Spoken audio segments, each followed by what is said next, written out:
जय हिंद दोस्तों, कैसे हो आप सभी लोग। उम्मीद है मस्त बिंदास होंगे और अपनी पढ़ाई को जबरदस्त तरीके से कर रहे होंगे।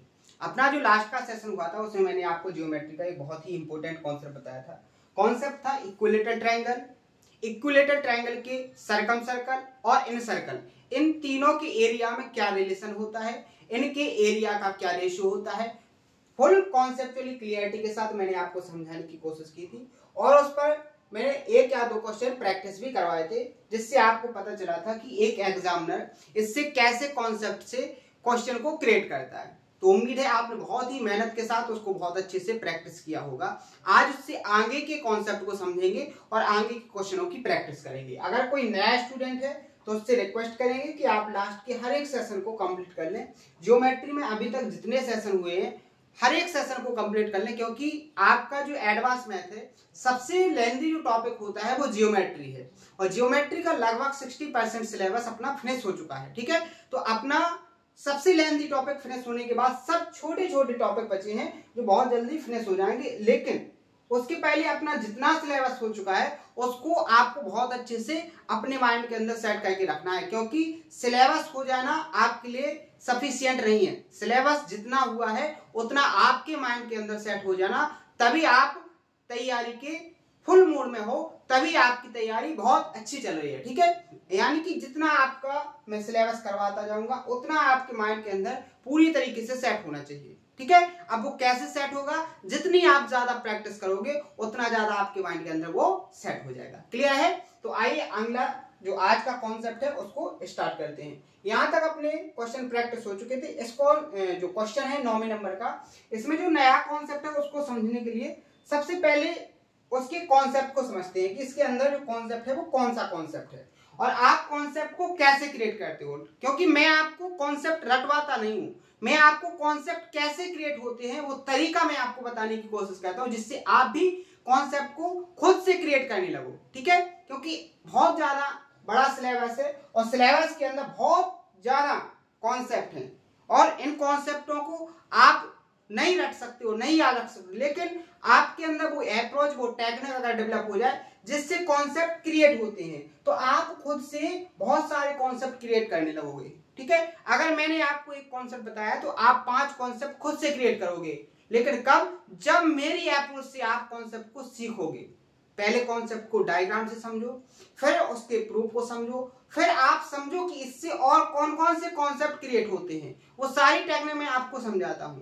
ठीक है, तो अब मैंने आपसे कहा है कि अभी मैंने आपको जो रिलेशन बताया था वो इक्विलेटरल ट्रायंगल और इक्विलेटरल ट्रायंगल के सर्कम सर्कल और इन सर्कल में ही रिलेशन मैंने बताया था कि इनकी साइड्स क्या होंगी और इनका एरिया का रेशियो क्या होगा। यही मैंने रिलेशन बताया है, लेकिन अब एक कॉन्सेप्ट और आप समझने की कोशिश करो।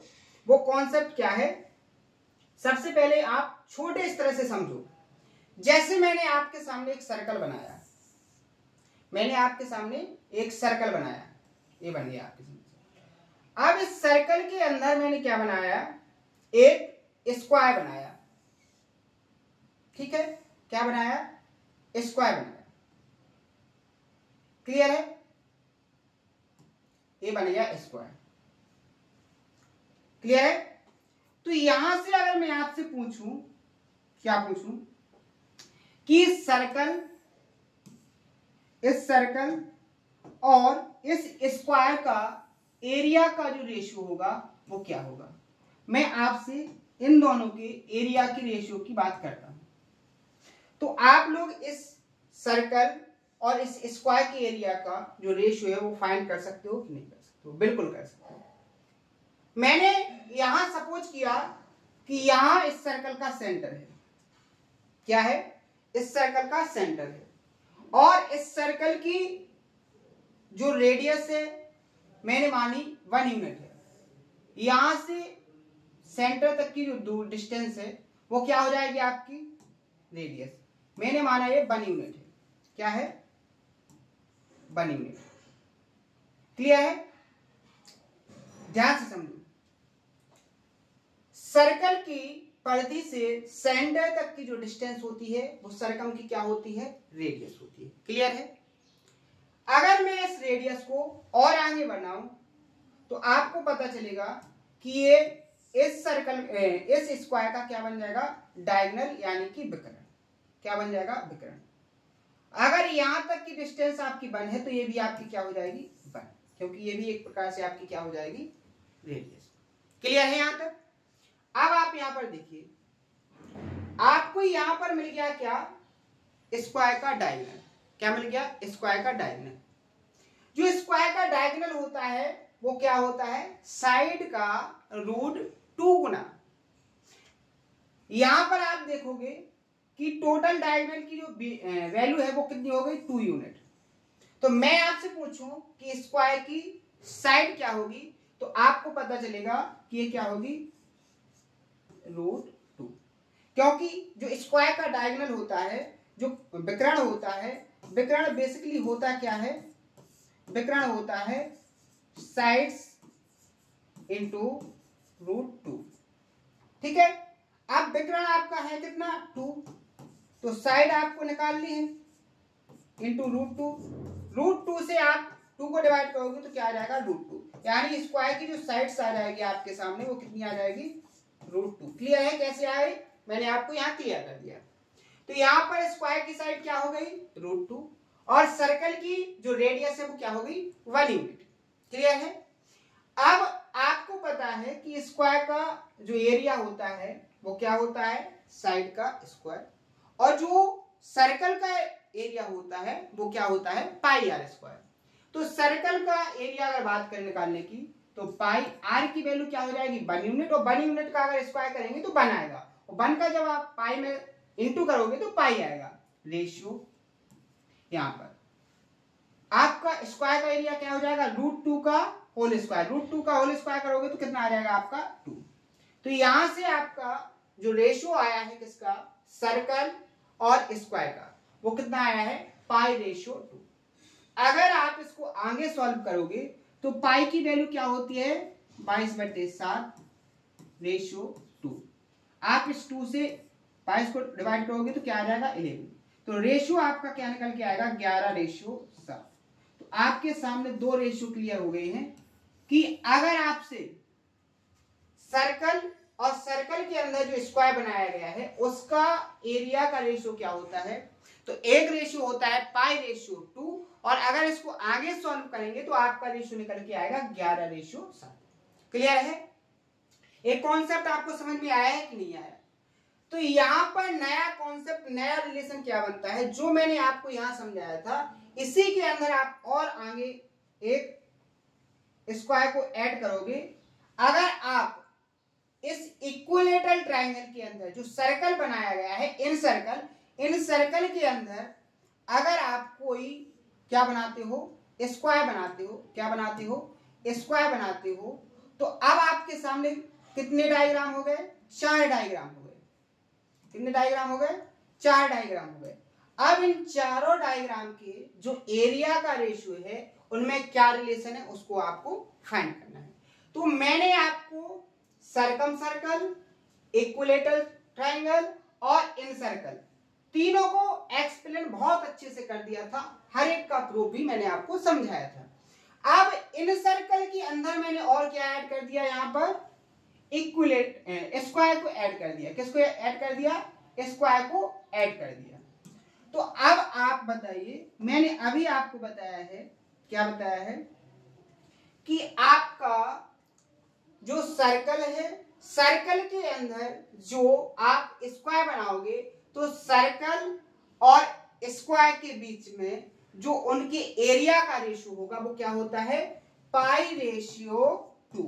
क्या होता है, π/2। आप यहां देख रहे हो सर्कल का रेशियो, एरिया का रेशियो क्या है, पाई, तो यहां पर स्क्वायर का एरिया क्या हो जाएगा, 2।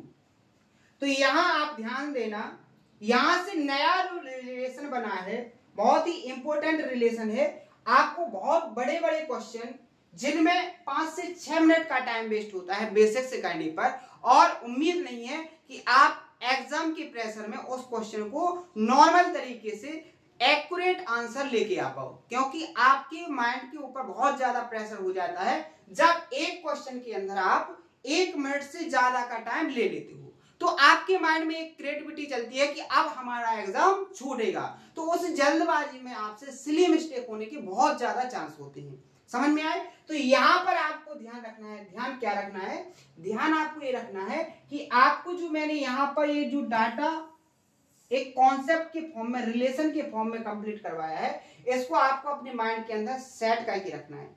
अब उसको आप कैसे सेट करोगे? इस तरीके से याद रखना है कि अगर कोई इक्विलेटरल ट्रायंगल है और इक्विलेटरल ट्रायंगल का सर्कम सर्कल है, इक्विलेटरल ट्रायंगल का इन सर्कल है और उस इन सर्कल के अंदर कोई स्क्वायर बना है, तो इस कंडीशन में सर्कम सर्कल, इक्विलेटरल ट्रायंगल और इन सर्कल और स्क्वायर का जो एरिया का रेशियो होता है वो क्या होता है? 4π/3√3/π/2 होता है। अब आपसे एग्जामिनर कुछ भी पूछ सकता है, आपसे कह सकता है सर्कम सर्कल और इन सर्कल का डिफरेंस देकर आपसे इक्विलेटरल ट्रायंगल का रेशियो एरिया पूछ सकता है। आपको क्या इन सर्कल और स्क्वायर का एरिया का सम देके आपसे सर्कम सर्कल का एरिया पूछ सकता है। यानी कोई भी डाटा देके आपसे कोई भी क्वेश्चन क्रिएट कर सकता है, और बहुत ज्यादा क्वेश्चन इस पर क्रिएट हुए हैं। इसलिए मैंने आपको ये जो रिलेशन है, जो इंपॉर्टेंट रिलेशन है, वो मैंने आपको बहुत अच्छे से पूरा टाइम लेके समझाने की कोशिश की है। कल मैंने इसको केवल इन सर्कल तक समझाया था और उस पर क्वेश्चन प्रैक्टिस करवाए थे, और मैंने आपसे बोला था कि आपको पूरी मेहनत के साथ इसको कंप्लीट करना है और इस पर जैसे जैसे क्वेश्चन क्रिएट हो सकते हैं, आपको खुद से डाटा को एज्यूम करके, लैंग्वेज को क्रिएट करके, क्वेश्चन को सॉल्व करके देखना है, आपको प्रैक्टिस करना है। क्लियर है? अब जो नेक्स्ट लेवल का क्वेश्चन बनेगा वो उसमें क्या आ जाएगा? आपका स्क्वायर। अब आप यहां पर देखो क्वेश्चन कैसे क्रिएट हुआ था, उसको आप एक बार देखो। ये सीपीओ का क्वेश्चन है, ये सीपीओ का क्वेश्चन है, बहुत ही लॉजिकल तरीके से बताया था। अगर आप इसको बेसिक से करोगे तो बहुत ज्यादा टाइम लगेगा। मैं बेसिक से हिंट आपको जरूर दूंगा कि आप कैसे करोगे, लेकिन बेसिक से आपको करना नहीं है। क्लियर है? आपको स्मार्ट अप्रोच से करना है। यहां पर देखो क्वेश्चन को रीड करो। क्वेश्चन में कहा गया है कि 24 सेंटीमीटर की भुजा वाले समबाहु त्रिभुज में एक वृत्त बनाया गया है, यानी एक इक्विलेटरल ट्रायंगल है। इक्विलेटरल ट्रायंगल के अंदर एक सर्कल यानी कि इनसर्कल बनाया गया है और उसी वृत्त के अंदर एक स्क्वायर बनाया गया है। स्क्वायर का क्षेत्रफल आपको फाइंड करना है। यहां पर देखो, अगर आपको सर्कम सर्कल दिया जाता, फिर आपको इक्विलेटरल ट्रायंगल दिया जाता, फिर आपको इन सर्कल दिया जाता, फिर आपको स्क्वायर दिया जाता, तो इनके एरिया का रेशियो क्या होता है? 4π/3√3/π/2। अभी मैंने आपको एक्सप्लेन किया। अब आप यहां पर देखिए, यहां इक्विलेटरल ट्रायंगल की साइड है कितनी? 24। इक्विलेटरल ट्रायंगल का एरिया क्या होता है? √3/4 इंटू क्या होता है? साइड का स्क्वायर, तो 24 इंटू 24। 4 से इसको डिवाइड करोगे, 4 के 24, 6 का 24 में मल्टीप्लाई करोगे तो कितना हो जाएगा? 144। कितना आया? 144√3। यानी कि इक्विलेटरल ट्रायंगल का एरिया आ गया है 144√3। कितने गुना? 3 गुना। आपको फाइंड क्या करना है? आपको 3 गुना नहीं, कितना हो जाएगा यहां पर? 48 गुना। कितने गुना? 48 गुना। आपको फाइंड क्या करना है? स्क्वायर। अब स्क्वायर का एरिया है कितना? 2 यूनिट। 2 यूनिट का वैल्यू भी कितनी होगी? 48 गुना, तो कितना हो जाएगा? 96। ऑप्शन नंबर यहां पर क्या हो जाएगा? आपका सी करेक्ट आंसर। तो ये हो गया आपका स्मार्ट अप्रोच से विद इन टाइम के अंदर 5 से 6 सेकंड के अंदर। क्लियर है? लेकिन अगर आप बेसिक से करते तो सबसे पहले आप क्या करते? इक्विलेटरल ट्रायंगल बनाते, फिर उसके अंदर इन सर्कल बनाते, इन सर्कल के अंदर आप क्या बनाते?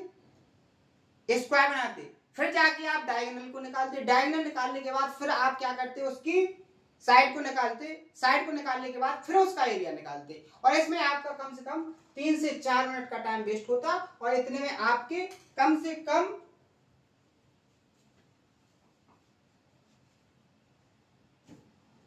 4 से 5 क्वेश्चन छूट सकते थे। तो आपका एक भी क्वेश्चन ना छूटे, आपके हर एक क्वेश्चन के जवाब विद इन टाइम के अंदर आए। इसलिए हर एक अप्रोच के जितने भी कॉन्सेप्ट बन सकते हैं, हर एक डाटा के जितने भी रिलेशन बन सकते हैं कॉन्सेप्ट में, हर एक रिलेशन को आपको समझाने की कोशिश कर रहा हूं। जो अदर स्टूडेंट को पता नहीं है, जो अदर स्टूडेंट ने नहीं पढ़ा है, उसको आपको बहुत अच्छे से पढ़ना है। क्योंकि नॉर्मल जो कॉन्सेप्ट है, जैसे इन सर्कल का एरिया सभी पढ़ के जाएंगे, इक्विलेटरल ट्रायंगल का एरिया सभी पढ़ के जाएंगे, इन सर्कम सर्कल का एरिया सभी पढ़ के जाएंगे, स्क्वायर का एरिया सभी पढ़ के जाएंगे, लेकिन इन चारों में जो रिलेशन होगा केवल 100 में से एक ही पढ़ के जाएगा और सिलेक्शन 100 में से एक का ही होगा। ऐसे ही तो कट ऑफ से बाहर हो जाते हैं स्टूडेंट, समझ में आए? तो आपको हर एक कॉन्सेप्ट को समझना है क्योंकि आपको फाइनल सिलेक्शन लेना है। ठीक है, क्लियर है? आगे बढ़े, नेक्स्ट क्वेश्चन देखो, ये भी बहुत इंपॉर्टेंट कॉन्सेप्ट है। ये लास्ट की जो सेशन हुए उसमें मैंने आपको समझाया था, मैंने समझाया था कि अगर कोई इक्विलेटरल ट्रायंगल है और इक्विलेटरल ट्रायंगल के अंदर एक सर्कल बना है, ठीक है, ये बना है एक सर्कल।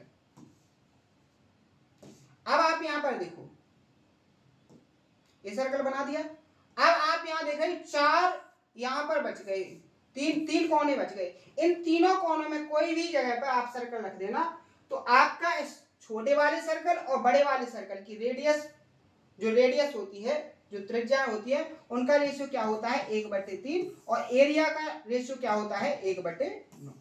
आप यहां पर देखो इक्विलेटरल ट्रायंगल है, इक्विलेटरल ट्रायंगल का आपका ही बड़ा वाला क्या है इन सर्कल, और इन सर्कल की रेडियस क्या होती है a/2√3।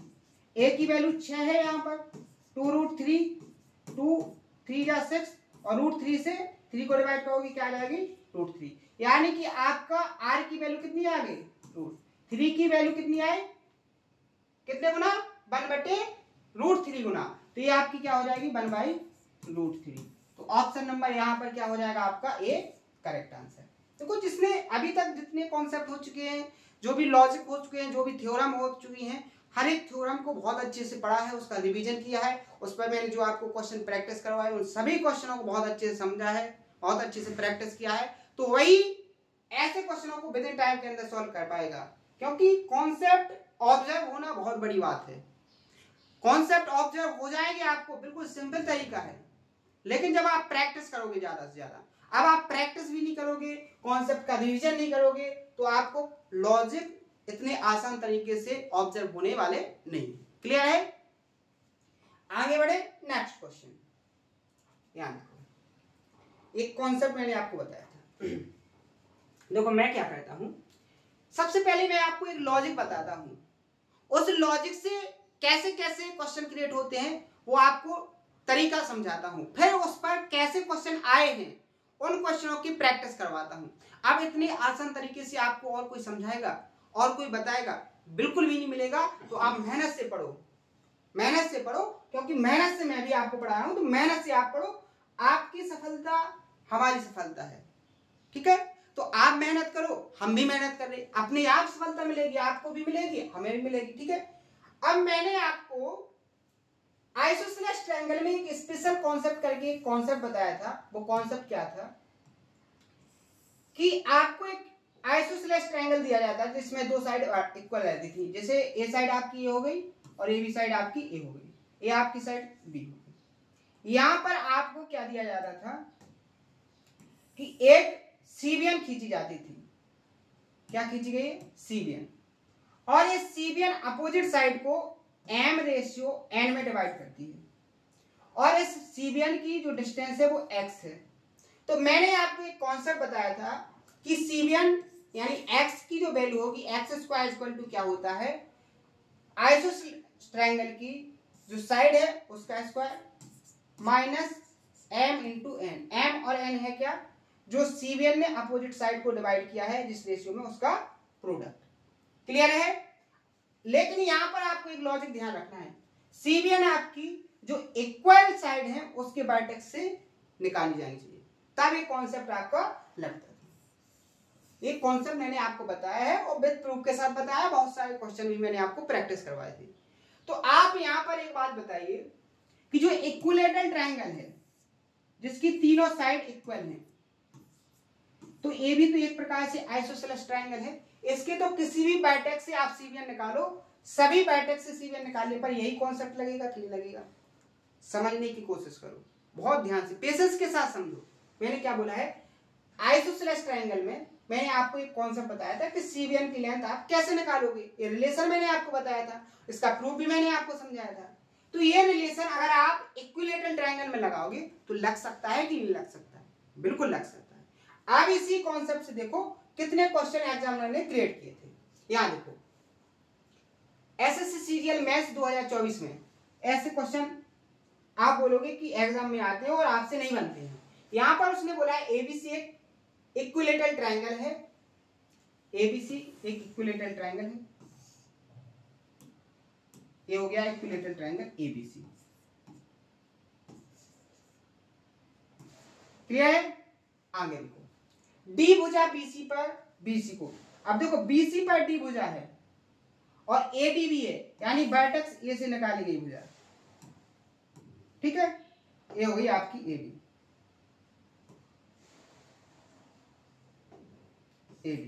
इसको 2:3 में डिवाइड कर दिए। क्लियर है? ठीक है, आपको यहां पर फाइंड क्या करना है, 25 AD स्क्वायर की वैल्यू फाइंड करनी है। ध्यान से देखो, ध्यान से देखो, ABC ये क्या है, इक्विलेटरल ट्रायंगल। अगर BC आपकी 2 और 3 5 हो रही है तो AB आपकी 5 यूनिट और AB आपकी 5 यूनिट होगी कि नहीं होगी? क्लियर है? आपको AD की लेंथ फाइंड करनी है तो आपसे रिलेशन क्या पूछता है, AD स्क्वायर और जो इक्वल साइड है जहां से C1 निकाली उनमें से कोई एक भुजा, मान लीजिए AB स्क्वायर, इनकी वैल्यू। अब AD की वैल्यू कैसे निकालोगे, अभी कौन सा बताया, देखो इससे इक्वल साइड का square minus m into n, तो 5 का स्क्वायर 25 माइनस 3 दूनी 6, AB का स्क्वायर, AB यानी 5 का स्क्वायर 25, यहां पर देखो 25 से 6 जाएंगे कितने बचेंगे आपके 9, सॉरी 19, ठीक है। अब 25 त्रिज्या मल्टीप्लाई कर दो, ठीक है, 25 AD स्क्वायर इक्वल टू क्या हो जाएगा 19 AB स्क्वायर, तो 25 AD स्क्वायर की वैल्यू कितनी आ गई 19 AB square. Option number C यहां पर क्या हो जाएगा आपका करेक्ट आंसर। तो विद इन टाइम के अंदर आपके सॉल्यूशन निकले कि नहीं निकले? तो कॉन्सेप्ट को समझो, उस पर क्वेश्चन कैसे क्रिएट होते हैं उस अप्रोच को समझो, अगला क्वेश्चन सॉल्व करो। यहां देखो फिर से वही कॉन्सेप्ट से बहुत ही शानदार क्वेश्चन पूछा है। एक समबाहु त्रिभुज ABC में DBC पर इस प्रकार स्थित है, एक बिंदु है कि BD बराबर 2DC है। यदि AB square ratio AD square A ratio B है तो आपको A plus B upon A minus B find करना है। यहां देखो एक इक्विलेटरल ट्रायंगल है, क्या है, एक इक्विलेटरल ट्रायंगल हो गया, क्या हो गया यहां पर ABC। क्लियर है? DBC पर एक पॉइंट है,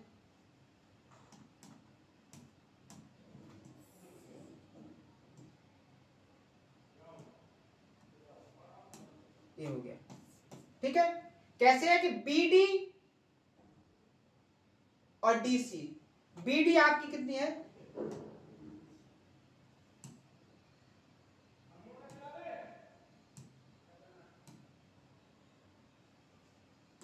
यहां देखो, जो BD है वो 2 है, देखो BD 2DC है। अगर DC को आप इसके नीचे लाओगे तो आपका रेशियो यहां पर क्या आ जाएगा, BD से DC का रेशियो क्या आ जाएगा 2:1। अगर BD 2 है तो DC आपकी क्या होगी 1 होगी। क्लियर है? आप यहां देखो आपका ABC इक्विलेटरल ट्रायंगल आ गया, ये 3 है तो AB 3 होगी और AB 3 होगी, ठीक है। आपको AB और AD स्क्वायर AD स्क्वायर क्या हो जाएगा, AB का स्क्वायर 3 का स्क्वायर 9 और AD स्क्वायर, AD है क्या आपकी, AD कैसे निकालोगे, इक्वल साइड का स्क्वायर 9 माइनस 2 इंटू 1 माइनस 2, ये इसकी वैल्यू किसके बराबर है, A रेशियो B के बराबर है। देखो वहां पर दिया गया है, आप यहां पर देखोगे ये क्या आ जाएगा 9:7, यानी A की वैल्यू 9 और B की वैल्यू 7, यहां पर पुट करोगे 9 और 7 16, 9 से 7 जाएंगे 2, 2 8 16। ऑप्शन नंबर बी यहाँ पर क्या हो जाएगा आपका करेक्ट आंसर। ठीक है, समझ में आया? तो देखो मैंने कॉन्सेप्ट समझाया, कॉन्सेप्ट पर क्वेश्चनों की प्रैक्टिस करवाई। आज के सेशन में अगर कोई डाउट हो तो उसको कमेंट बॉक्स में बताएं। बहुत शानदार तरीके से पढ़िएगा, बहुत मेहनत से पढ़िएगा, हर एक कॉन्सेप्ट बहुत अच्छे से नोट कीजिएगा, रिवीजन कीजिएगा और मेहनत से उनकी प्रैक्टिस कीजिएगा। तो आज के सेशन में इतना ही, मिलते हैं नेक्स्ट सेशन में इसी जोश और उम्मीद के साथ। लेकिन आप हर एक तरीके से मजबूती के साथ पढ़िए अगर आपको सिलेक्शन लेना है। तो आज के लिए इतना ही, मिलते हैं नेक्स्ट सेशन में। थैंक यू, धन्यवाद।